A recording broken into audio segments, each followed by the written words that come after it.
Welcome back to Gentleman's Playbook. I'm your host, Rod Warner, and today I have Big Fred with me. Yeah. Welcome. Thank you. I have TJ with me. Welcome, TJ. Thank you. And I have T-Shine, my man. What's up, Fred? What up, Nuke? All right. Hey, I've been getting this question when I walked in the studio. You guys were asking what was the smell, the aroma that was in the room, and today is mahogany teak wood. So when I come in my house, I like certain fragrances. One brand I like is called Orleans brand. This is a great fragrance. It has a vanilla, tobacco vanilla smell, and it's real good. When people come to your house, T-Shine, what smell do you like? Man, I'm going to tell you, I'm hooked right now on the mahogany teak wood. Okay. So I spend a lot of time at Bath and Body Works getting that, man. So that's the scent I got in my house. I'm burning those candles all over the crib. So yeah, I'm right there with you. Got the cologne as well. So that one's fire. Okay. What about you, TJ? No, for me, it depends on the ambiance I'm trying to set.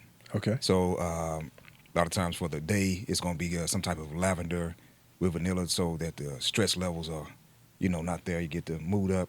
And then, once the nighttime comes, we're going to do some, some tobacco, some oud, something, strong and masculine, because we don't know what the nighttime will present. Now, Fred, I know when you're at the office and you're in your car, you're rolling. What are some fragrances that you like to have in your office and in your car? I'm like you guys. I like the stronger smell, the mahogany, that real good smell. And I like the cologne. Sometimes my cologne set the tone for the room. Okay. So if I had the Savage cologne on or I have Polo Red, that really kind of sets the tone for the room for myself and kind of set my presence for the room. Okay. TJ, what's your fragrance? Right now is all the Sauvage lines. So Sauvage has one, Sauvage Forte. It's wonderful. And then, of course, we're going to do the YSL, myself lines. The La Parfume is wonderful as well. Okay. T-Shine, when you're trying to make brother? a statement, you're really trying to impress a female, what fragrance you going to wear? Man, I like I got to go with TJ on that. I like YSL. That's a statement one. And I'm telling you, y'all brothers think I'm tripping. Mm-hmm. The mahogany teak wood has been winning. It's winning? It's winning, Fred. It's winning, baby. Yes, sir. But that's my go-to right now, man. It's really sharp. It gets a lot of compliments, and it smells good on the skin, man. It doesn't oversaturate you. It don't feel like you're putting on too much. Yeah. So I like it, man. You can wear it on all occasions. So that's my go-to right now, bro. So let me ask you, do you wear yours as a layered? Because typically you might want to use that as a layer and then hit the other parts. High fragrance. Yeah. That layer of that teak wood can bring out some other strong fragrance. Man, I'm layering it, and then I'm also probably disclosing too much. I got the doggone body wash too. You know what I'm saying? Yeah. So you gotta get the body wash too, bro. If you go use that, so I'm gonna use the teak wood, mahogany teak wood body wash. Get out the shower. You know what I'm saying? Get freshened up and clean, and then I'm gonna put it on as well. Oh, that's good. Let me ask you guys this question. When you're really trying to impress someone, what fragrance would y'all wear? Anybody? That would be Savage for me. Savage. It just works good for my skin, and it really lasts for me throughout the date. You know what I'm saying? And it's not too strong, not too overpowering. It's just enough to say, hey, man, he smells good. You know what I'm saying? But not being like, man, that's strong. It's just enough. Okay. Yeah. Now, a lot of you guys, well, all of you guys have y'all fathers to boys. Y'all have a son.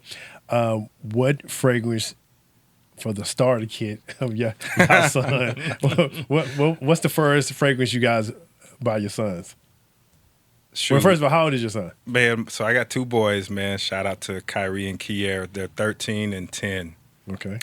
And they, you know what? They love hygiene, bro. And I think it starts important with us as men raising young boys. We got to let them know how they need to present themselves in this world, and just be clean cut and smell good. You know what I mean? So hygiene is important.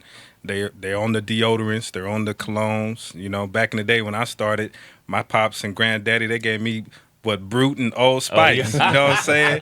Remember the Old Spice in the white bottle? Yes, sir. That's what we had. But man, they use my stuff, to be honest. So I haven't bought them their own. you know, they'll come downstairs and get in my cologne. So hey, I let them have at it, man. TJ, what about you? I would say start them off with some Armani Aqua Geo, something So you getting the good along that stuff. line. Because, you know, a lot of the young guys, they're going to want to go to Armani Exchange and buy some of the fresh gear. So start off with that line, and you can work your way up, you know, as they understand their body and they pH. Because everything, as I tell people, and especially as we encounter people, they're like, oh, that smells good. Especially when it comes from a young lady, she might want to say you smell good, and a lot of times she's adhering to that scent because she has an idea she wants somebody she knows to wear it. But I always tell them it's not gonna smell like this. They're not gonna work this good. So you know. That's what's up. Okay. Fred, what about you? So my son is like yours. So he can just come into my closet and get whatever he wants. Yeah. And so he just switches, you know. But lately he's been wearing out my Polo Red. So if you listen to me right now, Thrice, you owe me another bottle. But that's what he's been wearing out right now. So how do y'all teach our sons about style? We model it. And so he sees his dad, and he sees the way that I like to dress and how I like to present myself. And then by my actions, he automatically wants to say, hey, Dad, what do you think about this? And then I say, hey, yeah, but put yourself in it, you know, because this is me and this is how I present myself. But I want you to present yourself too, but I'll just help you kind of put it all together. And that's how we usually work it.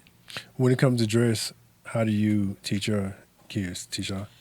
Man, for me, dress is about confidence, right? You got to have the confidence, man. I think both of my boys have their own little swag and charisma and things like that. So I think you just, like Fred says, you know, you got to model the example. Exactly. You know, your sons are going to mirror what you do as young men. They growing up. So it's funny how they go to the teenage years and they see their friends and they go to school and they start kind of having their own identity per se. But I think for us, man, is we got to set the foundation of what that standard is, what professional dress looks like, what casual, smooth dressing looks like, and how to carry the clothes and have some swag with it. So, you know, I'm an open book, man. I teach my sons just be themselves and pick your own style, but you know what? Guide them in the right way. That's it. If it ain't matching, hey, that ain't matching. It ain't matching. You know what I'm saying? What about you, TJ? I think for me, it's I try to teach them how to dress for each occasion, and not be able to try something different that's going to fit your style. You may be the only one in the room with a nice blaze on, but that fits your style, and you're comfortable in that environment with that, wear it as such. So it was it was trying, you know, because this generation, they typically just wake up and walk out the house. Yeah. But as my son grew into his teenage years and then now young adult years, he's more cautious as to how he appears when he leaves out the house. Yeah. Just example, you know, I'm more eclectic in my dress. I dress for different occasions. Whereas that I like to see what outfit's gonna do sometime. Okay. You know, and so we were going to an event and he came out and I was like, oh, you look more professional than me today, you know. And they let me know that he picked up on things. And, you know, you try to teach them the essentials of what they need as men as far as their tennis shoe game. You know, of course, we all have to have that nice pair of all whites, you know. Sean has on his forces, so we're going to go with the forces. And then you have to always, of course, have you a nice loafer, have that boot, you know, for all occasions, you know. So that's my just trying to put him on the basics and help him build it from there. Yeah. You know what? I had my father had a different type of style, and even my brother, they had and my brother could dress. Yeah. And man, even though we was living, you know, 3 feet apart from each other because we had, you know, twin beds, man, I just didn't get it. I did not. I mean, I would see him do it, and when I put on clothes, man, it just didn't lay right. I'm just looking like, man, and he was all spruced up and how he moved, man, and I just didn't have it, man, and I had the example, and I didn't do it, man, and I think that would that really played with my confidence within myself, because again, I didn't think I could pull it off, so I was always have to make a girl laugh or tell her. Be funny. Be funny. Yeah. Yeah, and I'm just being honest. Yeah. I just didn't have it. And I went to Carter High School. Shout out to Carter. Okay. For those who went to Carter, you know what I'm saying, Carter Cowboys. I went to Carter and everybody, they were dressing their ass off. And Oh, I yeah. was like, what? Wait, and my parents didn't have it like that. And some people's parents have it. But like you guys said, dress for every occasion.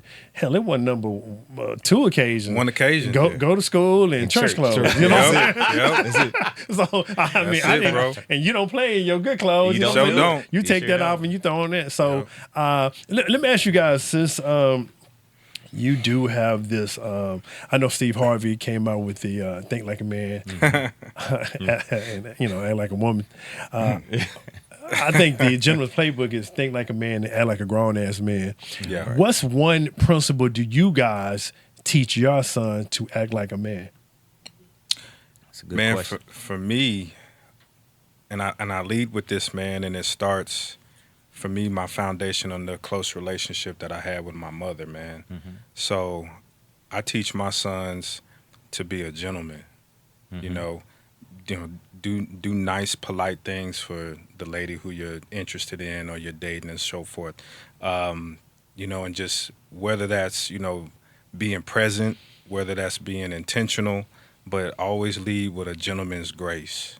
So that's what stands out for me is, you know what, fellas, there's going to be times where you go have to be strong. There's going to be times where you going to have to, deal with those different emotions and so forth when you're dealing with relationships. But for me, I teach my sons, if you can start out being a gentleman and then that leads to respect, having respect for the woman that you're interested in, the young lady you're dating, that goes a long way, man. So those are my top 2, being a gentleman and respecting them. TJ, how do you? For me, it's focus on self-control and being in control of your emotions and being in control of what you can't control. Because as men, that's where we kind of sometimes get off base is when we worry about those things that are out of our control. So what I'm keen on focusing with him is that he understands that operating this life on what you can control, because if it's in your power to control the situation, you'll be better at it. Because when we typically get to where we're worried about those other things, that means we're dealing with somebody else's, emotion or how they feel about something, and that's not in our control. Right. And so typically we think too hard on that sometimes. So I know I had to grow as a man to understand that, you know what, control what you can control, and that'll help your growth. Great point. Yeah, Great it's point. good. Fred, I'm gonna ask you a slightly different question. Disappointments, failures, things that you have gotten wrong in the past, dealing with people, women in general. How do you teach your son from that perspective that you're not perfect? Yeah, well, letting them see me fail and let them know it's okay to fail. And it's not about, failing, but what are you doing once you fall? And how do you learn from that lesson? What's the growth that you're going to take from that? And so I think so many times, I know when I was growing up, my dad would always try to be perfect in front of me. And so I never saw the other side of that. And so I thought I had to do the exact same thing. So when I had a son, I said, no, when I mess up, I'm going to talk to him and say, son, daddy didn't do this right. And this is why. And this is the lesson I learned from that. So when you get to my age and when you do this, now you got a blueprint to do something better and not to make the same mistake that I made. But if you do make a mistake, hey, don't criticize yourself. Don't get down on yourself. Learn from it and move on and be better the next time. That's good. like TJ, that. let me ask you this. How do you teach your son to be emotional available but not emotional weak? Well, so what we talk about in that aspect is acknowledging it, acknowledging that you may feel a certain way, but then what am I going to do with this, and what causes this feeling? And again, if it's a feeling as far as being emotionally aware that's caused by an outside source, then we have to examine that as well. And so I always teach him that there are certain principles as a man that you have to stand on, and that That's right. you have your foundation, and that you don't waver off that. as what it is, to be a man. And so you can't just give into a situation because it's going to make that other party feel good if you know it is not in line with what, being a man is or what your true desires are. And so that's what I try to teach him is that don't compromise in relationships because you're trying to get a certain emotion or feeling from the other individual. Tishan, with your sons, you have two of them because hopefully you get it right on both of them. If not, one out of two. Man, I hope I get them right on both, bro. Maybe one. If I can get one good, that's a win. So- You got these, 50. one. But if I can I get got both one. of them, Right. that's what's up. How do you teach your sons how to impress a woman and not be a simp or a trick or overgive? Right. How do you teach your Like I said, son like we said earlier, man, there's nothing wrong with being a gentleman. There's nothing wrong with doing nice things for your lady, tripping. Because, those things is what it needs to be. For me, I enjoy doing things like that. So for my sons, what I teach them is it's okay to court, right? Old school word that we used to say, you can court your lady. Yeah. It's okay to court them. It's okay to show interest, and it's okay to be intentional about it. I believe I tell my boys all the time, man, there's strength in vulnerability, and there's strength in humility. Yeah. And if you can accept those two and approach it, then that'll make a lot of your relationships a lot more peaceful when it comes to communication, right? So that's what I teach my boys, man, that it's okay to show intention. It's okay to come in with a pure purpose of showing someone you're interested in, but don't chase them. Yeah. You know what I'm saying? Don't chase them. There's, not to just say cliche, but there's too many women out there, right? We hear that. There's a lot of women out there. Yeah. I'm sure the ladies are going to say, well, there's a lot of men out there, whatever. But there's a lot of women out there, man. And you know what? Me and TJ were talking about this earlier. Love ain't enough in 2025. You know what I'm saying? Like, love ain't enough. You got to respect. You got to be loyal. Because love ain't enough, man. So that's what I teach my boys. Now, if you have those first two, then the love part should come. And the love part should be, I would think, hopefully easier to sustain and maintain over a longevity of a healthy marriage or healthy relationship. But you got to have those first two, man, with respect and loyalty. So that's what I teach my boys. It's okay to, you know what I'm saying, show interest. It's okay to flirt. It's okay to try to, get the girl. But nah. Don't chase. When we come back from the gentleman's playbook, we'll have a different question for you guys to answer. But when we come back from the play, messed up. When we come back from the gentleman's playbook, have a different question I want to ask you guys. Thank you guys for tuning in. We'll be right back. Are you having confidence issues? Most men don't lose the woman because of their looks. They lose her before they even say hello. You see, confidence isn't about being the best-looking guy in the room. It's about how you carry yourself. Most men overthink, hesitate, or convince themselves she's out of my league. And that energy is called insecurity energy, or self-doubt energy. Women feel it instantly. Confidence starts with your self-image. Speak with intention, make strong eye contact, and approach her like you are her type, because you are. If you want to build real confidence with proven strategies to attract women, check out my book, The 7 S's to Getting Any Woman. Go to rodwarnerbooks.com, because the game has officially been upgraded. Welcome back to the Gentleman's Playbook. Guys, we all have experienced losses. Terrence, We'll start loss. with me. What's one of your major losses that you really have felt and it really have affected you? Wow, man.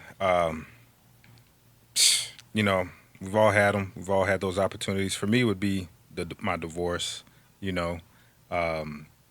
Not so much of regret, because you go through a lot of emotions when you deal with divorce, right? And I think you got to give yourself grace, time, and patience, counseling. I did all those things. And then for me, it was the guilt, man. Not so much that the relationship ended. I think I dealt with that, over time, really good and graceful. But for me, it was the guilt of feeling like I'm getting emotional thinking about it, but letting my boys down, you know, as a man, that's what hit me the hardest, because even though in my heart and spirit and soul, man, I knew I made the right decision, or felt I made the right decision by ending that marriage. But at the same time, I knew it was going to affect my sons and breaking up that household. And as the man of the house, man, I take a lot of pride of, you know what I'm saying, holding it down and doing and putting it down for my family. So that was a blow to me internally, that I had to accept that, you know what, I failed in that capacity because I broke up my son's household. So I had to kind of work through that and work through that guilt through just, you know, therapy and healing, prayer for sure, family, friend. I mean, Rod knows I reached out to him when I was going through that 3 years, and, you know, 3 years ago, and he would just give me game and guidance on how to work through it. So, yeah, man, that's one of my biggest losses. But I look at losses as an opportunity to improve, man. You know what I'm saying?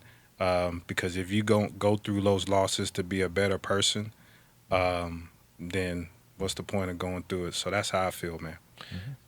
TJ, have you experienced a loss?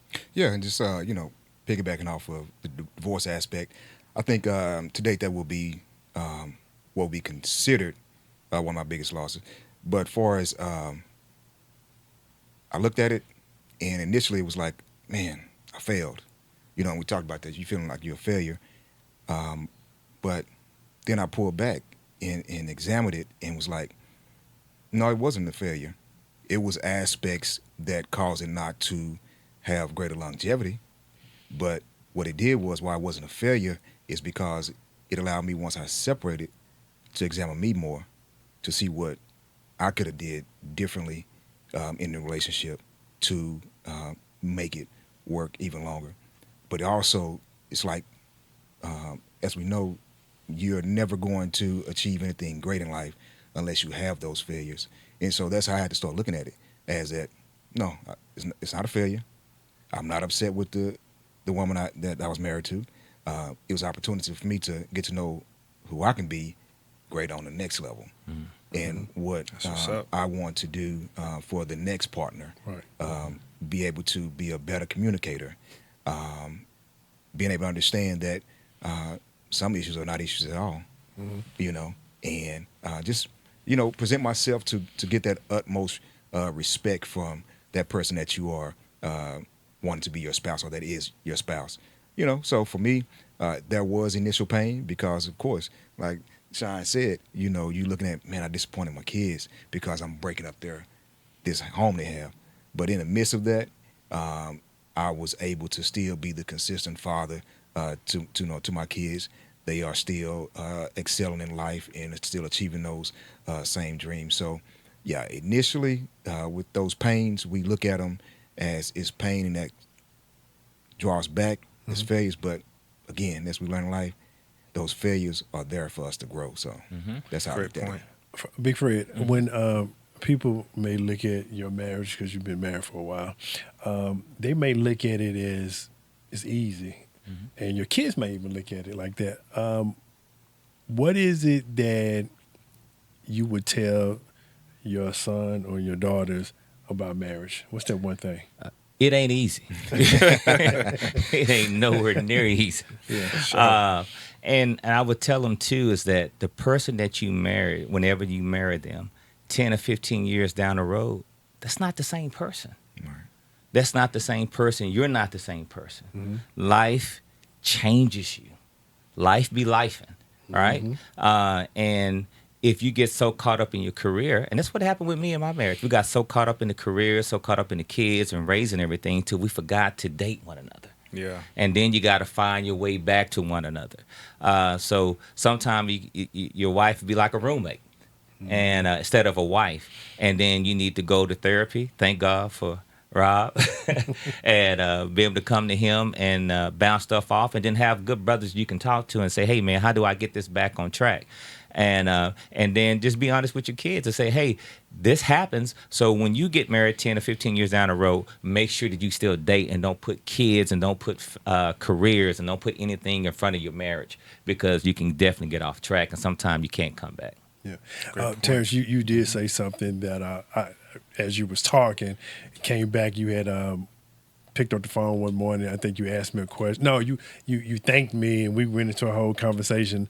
And I think what times when people don't really understand that as men, we need each other. Mm-hmm. And sometimes just someone that you can listen to and just talk to. And that's why therapy, is so important, because we can't see everything. That's right. We can't hear everything, and we don't know everything. And what beautiful joy to not know all the answers to the test. We wouldn't have faith. So Right. I think it's really important for us to really take the time out and rely on each other as brothers, because we are all that we have. And sometimes we need to fail forward, learn from their loss, and understand our part in the failure and the disappointment.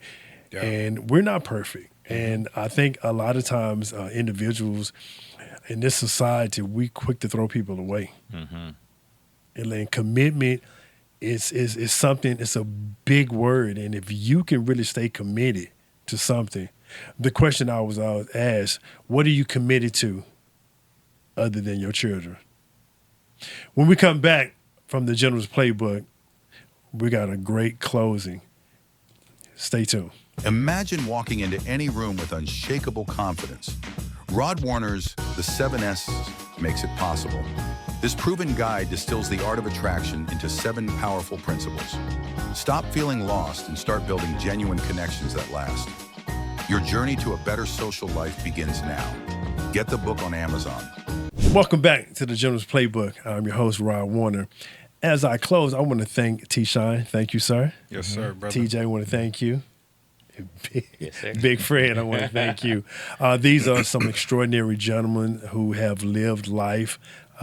These guys are, experience is the biggest word in the dictionary, and they have experienced life, and they have learned from losses, they have learned from gains, and the thing of it is they can teach. One of the things I commend all of you gentlemen on is that you're raising a son. You're there, hands-on. You're not a figure. You're a human being. You're a father. And a father is different from being a daddy. Facts. We need more fathers to step up. And this is how you teach how to be a gentleman. You're only going to be what you see. Exactly. So, guys, I want to thank you from the bottom of my heart. I appreciate you guys taking out your time, sitting with me. Thank you guys for tuning in to the Gentleman's Playbook. I'm your host, Rod Warner. Thank you.